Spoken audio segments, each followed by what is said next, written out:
ನಮಸ್ಕಾರ, ಹೇಗಿದ್ದೀರಾ ನೀವೆಲ್ಲ? ಇವತ್ತು ನಾವೆಲ್ಲ ಒಂದ್ ಕಡೆಗೆ ಹೊರಟಿದ್ದೇವೆ. ಎಲ್ಲಿ ಹೊರಟಿದ್ದೇವೆ ಅಂತ ಹೇಳಿದ್ರೆ, ನನ್ನ ಸ್ಟೂಡೆಂಟ್ಸ್ ಇಬ್ರು ಅಕ್ಕ ತಂಗಿಯರು, ಅವರು ಪುತ್ತೂರಿನಲ್ಲಿ ಒಂದು ನೃತ್ಯ ಸಂಸ್ಥೆಯನ್ನ ಆರಂಭ ಮಾಡ್ಲಿಕ್ಕೆ ಹೊರಟಿದ್ದಾರೆ. ಹಾಗಾಗಿ ಅದರ ಇನಾಗ್ರೇಷನ್ಗೆ ನಾನು, ಶ್ರೀಯಾ ಮತ್ತೆ ಇವರು ಹೊರಟಿದ್ದೇವೆ. ನೀವು ಸಹ ನಮ್ಮ ಜೊತೆಗೆ ಬರ್ತೀರಿ ಅಂತ ಹೇಳಿ ಅಂದ್ಕೊಂಡಿದ್ದೇನೆ. ಬರ್ತೀರಾ ತಾನೆ? ಬನ್ನಿ ಹೋಗುವ.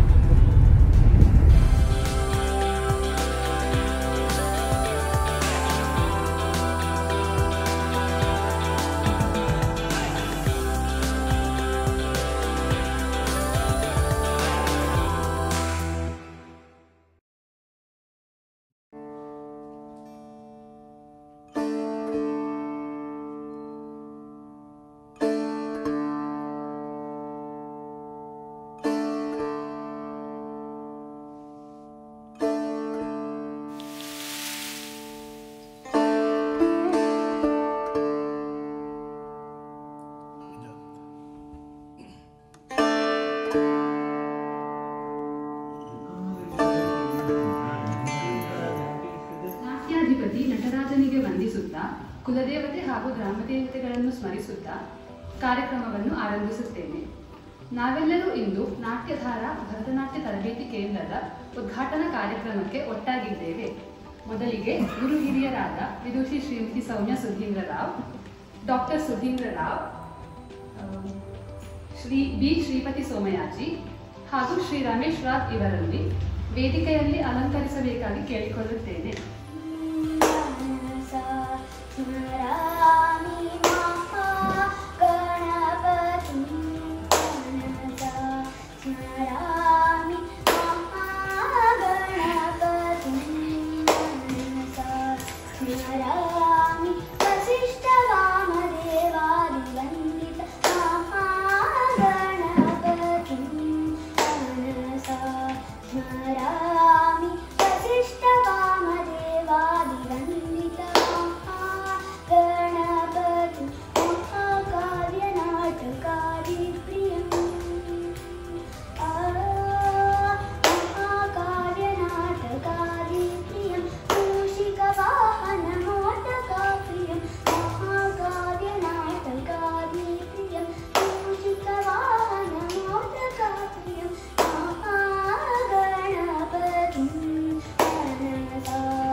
ನಮಸ್ಕಾರ. ಮೊದಲನೇದಾಗಿ ಈ ಕಾರ್ಯಕ್ರಮದ ಮೂಲ ಕೇಂದ್ರ ಬಿಂದು ಹಾಗೂ ಈ ಒಂದು ನಾಟ್ಯಧಾರ ಈ ಒಂದು ನೃತ್ಯ ಶಾಲೆಯ ಮೂಲ ಪ್ರೇರಣೆಯ ಸ್ತೋತ್ರ ಆಗಿರ್ತಕ್ಕಂತಹ ಸೌಮ್ಯ ಸುಧೀಂದ್ರ ರಾವ್ ಇವರನ್ನು ಹೃತ್ಪೂರ್ವಕವಾಗಿ ನಾನು ಸ್ವಾಗತಿಸುತ್ತೇನೆ. ಸುಧಾ ಎಂಬ ಭರತನಾಟ್ಯ ತರಬೇತಿ ಕೇಂದ್ರದ ನಿರ್ದೇಶಕಿಯಾಗಿದ್ದು, ಉಡುಪಿ, ಮಂಗಳೂರು ಇಂತಹ ಕಡೆಗಳಲ್ಲಿ ಹಲವಾರು ಕಾರ್ಯಕ್ರಮಗಳನ್ನು, ಈಗ ಆಳ್ವಾಸ್ ಇರ್ಬೋದು, NITK ಇರ್ಬೋದು, ಈ ರೀತಿ ಹಲವಾರು ಪ್ರತಿಷ್ಠಿತ ಕೇಂದ್ರಗಳಲ್ಲಿ ಅವರು ಮಕ್ಕಳಿಂದ ಭರತನಾಟ್ಯವನ್ನು ಮಾಡಿಸಿ ತನ್ಮೂಲಕ ಈ ಒಂದು ನೃತ್ಯ ಸೇವೆ, ಕಲಾ ಸೇವೆಯಲ್ಲಿ ತಮ್ಮನ್ನು ತಾವು ತೊಡಗಿಸಿಕೊಂಡಿದ್ದಾರೆ. ಇವರು ನಮ್ಮೊಂದಿಗೆ ಇಂದು ಇರುವಂಥದ್ದು ನಮ್ಮ ಸೌಭಾಗ್ಯ. ಹಾಗೆ ಅವರಿಗೆ ಪುನಃ ನಾನು ಸ್ವಾಗತವನ್ನು ಕೋರ್ತೇನೆ. ಡಾಕ್ಟರ್ ಸುಧೀಂದ್ರ ರಾವ್ ಅವರು ಸುಮಾರು 30 ವರ್ಷಗಳಿಗಿಂತಲೂ ಹೆಚ್ಚಾಗಿ ಆಯುರ್ವೇದದ ಅಭ್ಯಾಸವನ್ನು ಮಾಡಿ ಅವರು STM ಕಾಲೇಜ್ ಆಯುರ್ವೇದದಲ್ಲಿ ತಮ್ಮ ಪದವಿಯನ್ನು ಪಡೆದುಕೊಂಡು ಈಗ ಕಾವೂರಿನಲ್ಲಿ 30 ವರ್ಷಗಳಿಂದ ಹೆಚ್ಚು ಸಮಯದಿಂದ ಅವರು ಸೇವೆಯನ್ನು ಸಲ್ಲಿಸಿದ್ದಾರೆ. ಅವರಿಗೆ ಕೂಡ ಈ ಕಾರ್ಯಕ್ರಮಕ್ಕೆ ನಾನು ಹೃತ್ಪೂರ್ವಕವಾಗಿ ನಿಮ್ಮೆಲ್ಲರ ಪರವಾಗಿ. ನಮ್ಮ ಜೊತೆಗಿರುವಂಥ ಇನ್ನೊಬ್ಬ ಹಿರಿಯರು ಶ್ರೀಪತಿ ಸೋಮಯಾಜಿಯವರು. ಅವರು ಜೀವ ವಿಮಾ ನಿಗಮ ಅಂದರೆ LICಯಲ್ಲಿ ಸುಮಾರು 40ಕ್ಕೂ ಹೆಚ್ಚು ವರ್ಷಗಳ ಕಾಲ ಸೇವೆಯನ್ನು ಸಲ್ಲಿಸಿ ಈಗ ನಿವೃತ್ತರಾಗಿದ್ದಾರೆ. ಅದರ ಜೊತೆಗೆ ಅವರು ಸ್ವಾಮಿ ವಿವೇಕಾನಂದರ ತತ್ವಗಳನ್ನು, ವಿಚಾರಗಳನ್ನು ಮನಸ್ಸಿನಲ್ಲಿ ಜನರಲ್ಲಿ ಹಂಚುವಂಥ ಕೆಲಸವನ್ನು ಸಾಕಷ್ಟು ದಶಕಗಳಿಂದ ಮಾಡ್ಕೊಂಡು ಬಂದಿದ್ದಾರೆ. ಅವರು ಕೂಡ ಇವತ್ತಿನ ಕಾರ್ಯಕ್ರಮದಲ್ಲಿ ನಮ್ಮ ಜೊತೆಗಿರೋರು ನಮಗೆಲ್ಲ ತುಂಬ ಸಂತೋಷ. ಹಾಗೆ ಅವರಿಗೂ ಕೂಡ ನಾನು ಹೃತ್ಪೂರ್ವಕವಾಗಿ ಮತ್ತು ಈ ಕಾರ್ಯಕ್ರಮದ ಮುಖ್ಯ ರೂವಾರಿ ಅಂದರೆ ಶ್ರೀಪ್ರದ ಅವರ ತಂದೆ ಆಗಿರ್ತಕ್ಕಂತಹ ರಮೇಶ್ ರಾವ್ ಅವರು ಯಾರೇ ಆಗಿರಲಿ ಒಂದು ಪೋಷಕರಾಗಿರುವಂಥದ್ದು ಅವರ ಜವಾಬ್ದಾರಿ ಭಾಳ ಹೆಚ್ಚು.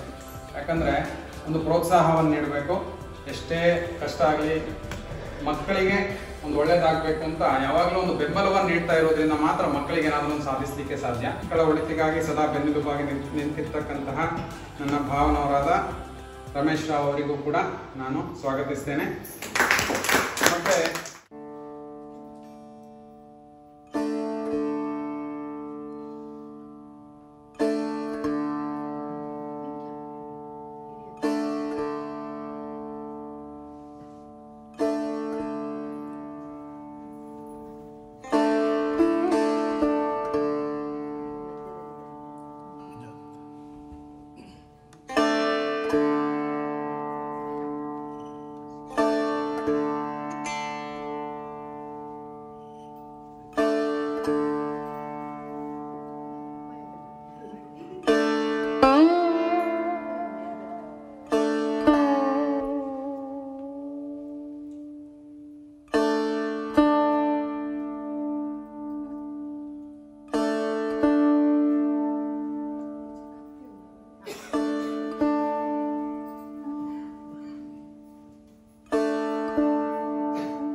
ಪ್ರೇರಕವಾದಂಥದ್ದು. ಧನಾತನ ನಮ್ಮ ಶಾಸ್ತ್ರೀಯ ಸಂಗೀತವೂ ಕೂಡ ಭಗವಂತನ ನಾಮಗುಣ ಕೀರ್ತನೆ. ಅವಳು ಗಣಪತಿಯ ಮಹಿಮೆಯನ್ನು ಭಾಳಷ್ಟು ಚೆನ್ನಾಗಿ ಹೇಳಿದ್ದರು. ಅವಳಿಗೆ ಹೆಚ್ಚು ಚೆನ್ನಾಗಿ ತರಬೇತಿ ಕೊಟ್ಟಿದ್ದಾರೆ. ಗಣಪತಿಯ ಮಹಿಮೆ ಏನು ಅನ್ನೋದನ್ನು ಹೇಳಿ, ಹಾಗೆ ಅದು ಹಾಡಿನ ಮೂಲಕ ಮಾತ್ರ ಅಭಿನಯದ ಮೂಲಕ ಭಾವವನ್ನು, ರಸವನ್ನು, ತಾಳಬದ್ಧವಾಗಿ ಅದನ್ನು ಮಾಡುವಾಗ ನಮ್ಮೆಲ್ಲರಿಗೂ ಕೂಡ ಆಧ್ಯಾತ್ಮಿಕ ತಿದ್ದಿ ಬೆಂತಟ್ಟಿ ಪಳಗಿಸಿ ನೃತ್ಯಪಟುವನ್ನಾಗಿಸಿ ಆ ನೃತ್ಯಪಟುವನ್ನು ಒಂದು ನೃತ್ಯ ಕಲಾವಿದರನ್ನಾಗಿಸುವ ಪ್ರತಿಭೆ ಹಾಗೂ ಪರಿಶ್ರಮ ಗುರುವಿನದ್ದಾಗಿರುತ್ತದೆ. ಒಳ್ಳೆಯ ಗುರುವನ್ನು ಪಡೆಯುವುದು ಒಬ್ಬ ಶಿಷ್ಯೆಯ ಶ್ರೇಷ್ಠ ಭಾಗ್ಯವೇ ಸರಿ. ಈ ಸಂದರ್ಭದಲ್ಲಿ ಗುರುವಂದನೆಯನ್ನು ಮಾಡುವ ಸೌಭಾಗ್ಯ ನಮ್ಮದಾಗಿದೆ.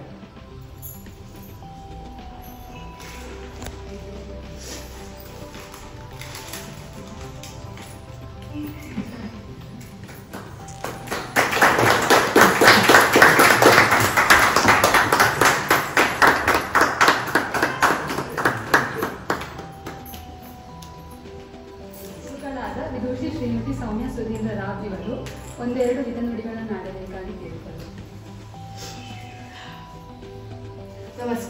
ಶ್ರೀ ಗುರುಭ್ಯೋ ನಮಃ. ರಮೇಶ್ ಅಣ್ಣನ 3 ಮಕ್ಕಳು, 3 ಮಾಣಿಕ್ಯಗಳಿದ್ದ ಹಾಗೆ. ಯಾಕೆಂತ ಹೇಳಿದ್ರೆ ಅವರ ಹೆಸರಲ್ಲೇ ಶ್ರೀ ಅನ್ನ ಇಟ್ಟಿದ್ದಾರೆ. ಲಕ್ಷ್ಮಿ, ಶ್ರೀ ಅಂತ ಹೇಳಿದ್ರೆ ಲಕ್ಷ್ಮಿ. ಹಾಗಾಗಿ ಶ್ರೀರಕ್ಷನ ಬಗ್ಗೆ ಮೊದಲು ಮಾತಾಡೋದು ಅಂತಾದ್ರೆ, ಇವಳು ವಿದೂಷಿ ಶ್ರೀರಕ್ಷಾ ರಾಮ್ ಭಟ್ಟಾದ್ರೆ. ಅವಳು ಡಾಕ್ಟರ್ ಮಾಡಿಕೊಂಡು, ಮೆಡಿಸಿನ್ ಮಾಡಿಕೊಂಡು ಭರತನಾಟ್ಯದಲ್ಲಿ ವಿದ್ವತ್ತನ್ನ ಮಾಡಿದ್ದಾಳೆ. ಅದನ್ನ ಅವಳು ಆ ವಿದ್ವತ್ತನ್ನ ಮಾಡಲಿಕ್ಕೆ ಪಟ್ಟಿರುವಂತಹ ಕಷ್ಟಗಳನ್ನು ನಾನು ನೋಡಿದ್ದೇನೆ. ಒಂದು ಕಡೆ ಹೌಸ್ ಸರ್ಜನ್ಸಿ ಆಗಿರ್ಬೋದು, ಪರೀಕ್ಷೆಗಳಾಗಿರ್ಬೋದು, ಅವಳ ಮೆಡಿಕಲ್ ಪರೀಕ್ಷೆಗಳಾಗಿರ್ಬೋದು, ಅದರ ಮಧ್ಯದಲ್ಲಿ ಮನೆಗೆ ಬಂದುಕೊಂಡು ಪ್ರಾಕ್ಟೀಸ್ ಅಲ್ಲಿ ತೊಡಗಿಸಿಕೊಂಡು ಶ್ಲೋಕಗಳನ್ನೆಲ್ಲ ಕಂಠಪಾಠ ಮಾಡಿಕೊಂಡು ಯಾವ ವಿಧದಲ್ಲೂ ಕಾಂಪ್ರಮೈಸ್ ಅನ್ನ ಮಾಡದೆ ಅವಳು 2 ಆಯಾಮಗಳಲ್ಲಿ ಯಶಸ್ವಿಯಾಗಿದ್ದಾಳೆ. ಹಾಗಾಗಿ ಅವಳು ಹಿರಿಯಕ್ಕನ ಚಾಳಿ ಮನೆ ಮಂದಿಗೆಲ್ಲ ಅಂತ ಹೇಳ್ತಾರಲ್ಲ, ಸೊ ಹಿರಿಯಕ್ಕ ಅನ್ನುವವಳು ಹೀಗೆ ಇದ್ರೆ ಇನ್ನು ತಂಗಿಯಂದ್ರು ಅವಳನ್ನು ಮೀರಿಸಿದಂತಹ ತಂಗಿಯಂದ್ರ ಆಗ್ತಾರೆ. ಅಂದ್ರೆ ಅವಳೊಂದು ಬೆಂಚ್ ಮಾರ್ಕ್ ಅನ್ನ ಸೆಟ್ ಮಾಡಿಬಿಟ್ಟಿದ್ದಾಳೆ. ಕಲಿಯುವ ತುಡಿತ ಯಾವಾಗಲೂ ಒಂದು ಕಲಾವಿದೆ ಅಥವಾ ಸಾಧಕನಿಗೆ ಏನು ಬೇಕು ಅಂತ ಹೇಳಿದ್ರೆ ಕಲಿಯುವಂತ ತುಡಿತ. ನನಗೆ ಇನ್ನೂ ಕಲಿಬೇಕು, ಮತ್ತಷ್ಟು ಕಲಿಬೇಕು, ಇನ್ನೂ ಬೆಳಿಬೇಕು ಅನ್ನುವಂತಹ ತುಡಿತ ಅವಳಲ್ಲಿ ನಾನು ನೋಡಿದ್ದೇನೆ. ಅವಳು ಅದಕ್ಕೆ ಸರಿಯಾಗಿ ನಡ್ಕೊಂಡಿದ್ದಾಳೆ ಕೂಡ. ಗುರುಗಳಂತ ಹೇಳಿದ್ರೆ ಭಕ್ತಿ, ಅವಳ ಪ್ರಾಯಕ್ಕಿಂತ ಚಿಕ್ಕ ಪ್ರಾಯದ ಮಕ್ಕಳ ಮೇಲೆ ಪ್ರೀತಿ, ಅವರಿಗೆ ಹೇಳಿಕೊಡುವಂಥದ್ದು. ಹಾಗಲ್ಲ ಹೀಗೆ ಅಂತ ಹೇಳಿ ತಿದ್ದುವಂಥದ್ದನ್ನು ನಾನು ನೋಡಿದ್ದೇನೆ. ಇನ್ನು ಶ್ರೀಪ್ರಧಾನ ಬಗ್ಗೆ ಮಾತಾಡೋದಂತಾದ್ರೆ, ಸೀನಿಯರ್ ಪರೀಕ್ಷೆ ಮುಗಿದ ಕೂಡಲೇ ನನಗೇನು ಪುತ್ತೂರಿಗೆ ಹೋಗೋಣ ಟೀಚರ್ ಅಂತ ಹೇಳಿದ್ರು ಅವರು. ಅಂದ್ರೆ ಪುತ್ತೂರಿಗೆ ನಾವಿನ್ನು ಶಿಫ್ಟ್ ಆಗ್ತಾ ಇದ್ದೇವೆ ಮಂಗಳೂರಿಂದ ಅಂತ ಹೇಳಿ. ಆಗ ನಾನು ಹೇಳಿದೆ, ಡ್ಯಾನ್ಸ್ ಬಿಡೋದ್ರಿ ಇವಾಗ, ಎರಡೇ ಡ್ಯಾನ್ಸ್ ಟೀಚರ್ ಫಸ್ಟ್ ಈ ಕಂಟಿನ್ಯೂ ಅನ್ಕೊಂಡು ಬಿಡಬೇಡ ಅಂತ ಹೇಳಿದೆ. ಆ ಸಮಯದಲ್ಲಿ ಕೊರೋನಾ ಎಲ್ಲ ಆಯ್ತು. ಆಗ ಆನ್ಲೈನ್ ಕ್ಲಾಸ್ ಅಲ್ಲಿ ಕಲೆಯನ್ನ ಕಲೀಲಿಕ್ಕೆ ಸಾಧ್ಯ ಇಲ್ಲ ಅನ್ನುವ ಸಮಯದಲ್ಲಿ ಕಂಪ್ಯೂಟರ್ ಎದುರುಗಡೆ ಕೂತ್ಕೊಂಡು ಕಷ್ಟಪಟ್ಟು ನೋಟ್ಸ್ಗಳನ್ನು ಬರ್ಕೊಂಡು ಲಯವನ್ನು ಅಭ್ಯಾಸ ಮಾಡಿಕೊಂಡು ಹೇಳಿಕೊಟ್ಟದನ್ನ ಅಚ್ಚುಕಟ್ಟಾಗಿ ಕಲ್ತಿರುವಂತ ಹುಡುಗಿ ಶ್ರೀಪ್ರಧಾನ. ಆಗ ನಾನು ಹೇಳಿದೆ, ಅಲ್ಲೇ ಆಸುಪಾಸಿನ ಮಕ್ಕಳನ್ನು, ಯಾಕೆಂತ ಹೇಳಿದ್ರೆ ನಾವು ಯಾವಾಗ ಹೇಳಿಕೊಡ್ಲಿಕ್ಕೆ ಅಭ್ಯಾಸ ಮಾಡಿದ್ದೇವೋ ಆವಾಗ ನಿಜವಾಗಿ ನಮ್ಮ ಕಲಿಕೆ ಆರಂಭ ಆಗ್ತದೆ. ನಾನು ನೋಡಿದ್ದೇನೆ, ಇದು ನಾನು ಕಂಡುಕೊಂಡು, ಇಲ್ಲಿ ಸಂಗೀತ ಟೀಚರ್ ಇದ್ದಾರೆ, ಅವರಿಗೂ ಗೊತ್ತಿರ್ಬೋದು, ಕಲಿಬೇಕು, ಇನ್ನಷ್ಟು ಪ್ರಾಕ್ಟೀಸ್ ಮಾಡಬೇಕು ಅನ್ನುವಂತಹ ತುಡಿತ ಜಾಸ್ತಿ ಆಗ್ತದೆ. ಅದಕ್ಕೆ ಎಲ್ಲದಕ್ಕೂ ಕಾಲ ಕೂಡಿ ಬರ್ಬೇಕಲ್ಲ ಅಲ್ವಾ. ಈ 3 ಮಕ್ಕಳು ನನಗೆ ತುಂಬಾ ಪ್ರೀತಿಯ ಮಕ್ಕಳು ಅಂತ ಹೇಳಿ ನಾನು ಖುಷಿ ಪಡ್ತೇನೆ.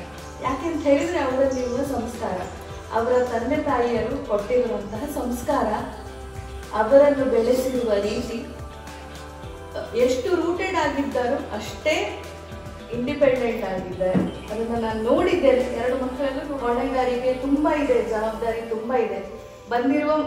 ಇದೀಗ 3 ಮಕ್ಕಳು ಬಂದಿರಬಹುದು, ಆದ್ರೆ ಅದು 100 ಆಗಿ ಪರಿವರ್ತನೆ ಆಗ್ಲಿ ಅನ್ನುವಂಥದ್ದು ನನ್ನ ಆಶಯ.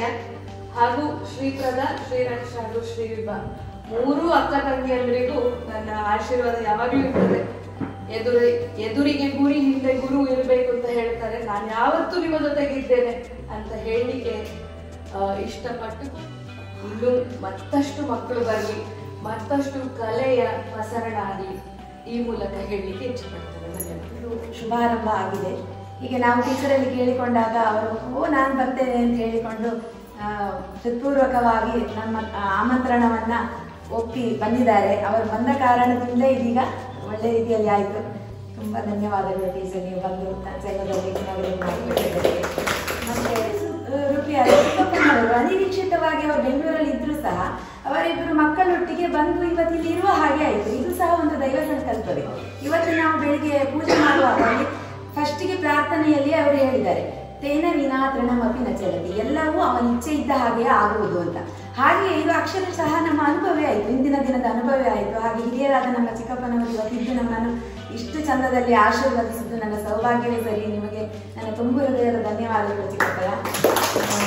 ಹಾಗೆ ಸುಧೀರ್ ಅವರು ಸೌಮ್ಯ ಅವರ ಬೆನ್ನೆಲುಬು ಗೊತ್ತು, ನಾನು ನೋಡಿದ್ದೇನೆ. ಅವರು ಎಷ್ಟು ಕಡೆ ಕಾರ್ಯಕ್ರಮ ಮಾಡುವಾಗ ಇವರಿಲ್ಲದಿದ್ದರೆ ಅವರಿಗೆ ಕಾರ್ಯಕ್ರಮ ಮಾಡ್ಲಿಕ್ಕೆ ಸಾಧ್ಯವೇ ಇಲ್ಲ.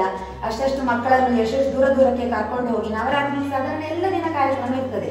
ಅಷ್ಟು ಮಾಡಿ ರಾತ್ರಿ ಆದ್ರೂ ಸಹ ಅವರು ಬಾಯಲ್ಲಿ ಹೇಳಿದ್ರಲ್ಲ, ಈಗ ಟೀಚರ್ ಅಂದ್ರೆ ನಾವು ಆ ಮಕ್ಕಳಿಗೆ ತಾಯಿ ಹಾಗೆ ಅವ್ರು ಹಾಗೆ ನಡ್ಕೊಳ್ತಾರೆ. ಅದೇ ಧೈರ್ಯದಲ್ಲಿ ನಾನು ನನ್ನ ಮಕ್ಕಳನ್ನು ಕಳಿಸ್ತೇನೆ. ಇಲ್ಲದ್ರೆ ಇವಳು ಇಲ್ಲಿಂದ ಪುತ್ತೂರಿಂದ ಮಂಗಳೂರಿಗೆ ಹೋದ್ರೆ ಡ್ಯಾನ್ಸ್ ಪ್ರೋಗ್ರಾಮ್ ಮುಗಿಸಿ ಟೀಚರ್ ಮನೆಯಲ್ಲಿ ನಿಲ್ಲುದು. ನೆಕ್ಸ್ಟ್ ಡೇ ಅವಳಿಗೆ ಕಾಲೇಜ್ ಇದ್ರೆ ಅಲ್ಲಿಂದಲೇ ಕಾಲೇಜ್ ಹೋಗಿ ಮತ್ತೆ ಸಂಜೆ ಮನೆಗೆ ಬರೋದು. ಅವಳ ಊಟ ಆಯ್ತಾ ತಿಂಡಿ ಎಲ್ಲವರನ್ನು ನೋಡಿಕೊಳ್ತಾರೆ ಅವರು. ಹಾಗೆ ಎಷ್ಟು ಮಕ್ಕಳು ಅವರ ಟೀಚರ್ ಅಮ್ಮ ಅಂತಲೇ ಕರೀತಾರೆ. ಅದು ಅವರು ಹಾಗೆ ಇದ್ದಾರೆ, ಅವರ ಆದರ್ಶಪ್ರಾಯರಾಗಿ ಇದ್ದಾರೆ. ಅವ್ರಿಗೆ ಟೀಚರ್ ಅಂದ್ರೆ ಅಮ್ಮನ ಹಾಗೆ. ನನಗೆ ಸರ್ ಇನ್ನೊಂದು ಅಮ್ಮನ ಮನೆ ಇದ್ದ ಹಾಗೆ. ಅಲ್ಲಿ ಮಂಗಳೂರಿಗೆ ಹೋಗ್ತಾಳೆ, ನನಗೆ ಏನು ಯೋಚನೆ ಇಲ್ಲ, ಟೀಚರ್ ನೋಡಿಕೊಳ್ತಾಳೆ ಅಂತ. ಅವಳು ಸಹ ಅಷ್ಟೇ, ಉಡುಪಿಯಿಂದ ಕಲಿಯುವಾಗ ಉಡುಪಿಯಲ್ಲಿ ಸಹ ಅವರು ಟೀಚರ್ ಮಾಡ್ತಾರೆ. ಅಲ್ಲಿ ಸಹ ಅವಳು ಹೋಗಿ ಕಲಿತಾ ಇದ್ದರು. ಅದಕ್ಕೆಲ್ಲದಕ್ಕೂ ಇವರು ಸರ್ ಸಪೋರ್ಟ್ ಮಾಡೋದ್ರಿಂದಾಗಿ ಆಗ್ತದೆ. ನಿಮಗೆ ಸಹ ತುಂಬ ಧನ್ಯವಾದಗಳು ಸರ್. ಹಾಗೆ ನೀವು ಮಕ್ಕಳನ್ನು ಕಲಿಸಿದ್ದೀರಿ. ಟೀಚರ್ ಹೇಳಿದ ಹಾಗೆ ಇನ್ನು ಮುಂದೆಯೂ ಸಹ ಅದೇ ಒಂದು ಸ್ಟಾರ್ಟಿಂಗ್ ಏನು ಸ್ಪಿರಿಟ್ ಇರ್ತದೆ ಅದನ್ನೇ ಮುಂದುವರಿಸಿಕೊಂಡು ಹೋಗಬೇಕು. ಖಂಡಿತ ವಿಘ್ನಗಳು ಬಂದೇ ಬರ್ತದೆ. ಈಗ ನಾವು ಬೆಳೀತಾ ಹೋದ ಹಾಗೆ ಎಜುಕೇಷನಲ್ಲಿ ಎಲ್ಲ ಸ್ತರಗಳಲ್ಲಿ ನಮಗೆ ಚಾಲೆಂಜಸ್ ಇದ್ದೇ ಇರ್ತದೆ. ಮಕ್ಕಳಿಗೆ ಒಂದೇ ಕಡೆಯಲ್ಲೇ ಇದ್ದು ಎಲ್ಲವೂ ಸಿಕ್ಕುವುದಿಲ್ಲ. ಈಗ ಇವಳು ಇಲ್ಲಿ ಇದ್ದುಕೊಂಡು ಅಲ್ಲಿ ಕಲಿಯುವುದಾಗೆ, ಯಾಕಂದ್ರೆ ಆ ಟೀಚರ್ ಹತ್ರ ಅವಳಿಗೆ ಹೋಗಿದೆ, ಬಿಡ್ಲಿಕ್ಕೆ ಇಷ್ಟ ಇಲ್ಲ. ಹಾಗೆ ನಾವು ಒಂದು ಛಲ ನಮ್ಮ ಮನಸ್ಸಿಗೆ ಬಂದದ್ದನ್ನು ನಾವು ಬಿಡಬಾರ್ದು. ಹಾಗೆ ಮಾಡಿದ್ರೆ ಮಾತ್ರ, ಕಷ್ಟಪಟ್ಟರೆ ಮಾತ್ರ ಏನನ್ನಾದರೂ ಸಾಧಿಸಲಿಕ್ಕೆ ಸಾಧ್ಯ. ಹಾಗೆ ಹೀಗೆ ಮುಂದುವರಿಲಿ. ನೀವು ಇವತ್ತು ಶುಭಾರಂಭ ಆಗುವಂಥದ್ದು ಒಳ್ಳೆ ರೀತಿಯಲ್ಲಿ ಮುಂದುವರಿಲಿ ನಿಮ್ಮ ಕಲೆ ಅಂತ ಹೇಳಿ ಮಕ್ಕಳಿಗೆ ನಾನು ಹಾರೈಸ್ತೇನೆ. ಅವರಿಗೆ ಸಹ ವಂದನೆಗಳು ಬಂದದ್ದಕ್ಕೆ. ಹಿರಿಯರಿಗೆ ನನ್ನ ಅತ್ತೆ ಇದ್ದಾರೆ, ಇಲ್ಲಿ ನನ್ನ ಯಜಮಾನರಿದ್ದಾರೆ, ಎಲ್ಲರಿಗೆ ಸಹ ಧನ್ಯವಾದಗಳು ಈ ಕಾರ್ಯಕ್ರಮವನ್ನು ಸಂದಗಾಣಿಸಿದ್ದಕ್ಕೆ.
ನಾನು ನಿನ್ನನ್ನ ತೊಳೆದು ತೊಳೆದು ಡಾನ್ಸ್ ಮಾಡ್ತಾ ಇದ್ದೇನೆ, ನೃತ್ಯ ಮಾಡ್ತಾ ಇದ್ದೇನೆ, ನನ್ನನ್ನು ಕ್ಷಮಿಸು ಭೂದೇವಿ ಅಂತ ಕೇಳಿಕೊಳ್ಳುವಂಥದ್ದು ಫಸ್ಟಿಗೆ, ಆಯ್ತಾ?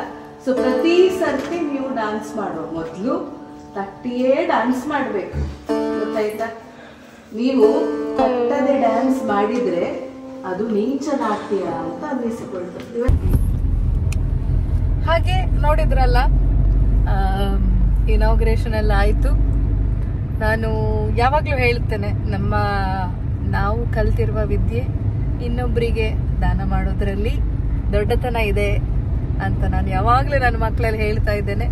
ಇವತ್ತು ನನ್ನ 2 ಮಕ್ಕಳು ಅವರ ಹೊಸ ನೃತ್ಯ ಶಾಲೆಯನ್ನ ಆರಂಭಿಸಿದ್ದಾರೆ.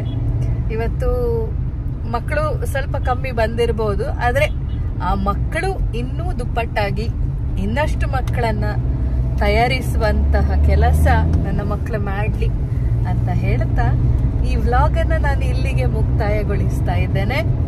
ಇನ್ನೊಂದು ವ್ಲಾಗಿನ ಜೊತೆಗೆ ಮತ್ತೆ ಸಿಗ್ತೇನೆ. ಯಾರೆಲ್ಲ ಹೊಸದಾಗಿ ಬಂದಿದ್ದಾರೆ ದಯವಿಟ್ಟು ಸಬ್ಸ್ಕ್ರೈಬ್ ಮಾಡಿ. ನನ್ನ ಯಾವಾಗ್ಲೂ ನೋಡುವ ವೀಕ್ಷಕರು ಅಂತ ಆದ್ರೆ ಪ್ರೀತಿ ಇರ್ಲಿ ಅಂತ ಹೇಳ್ತಾ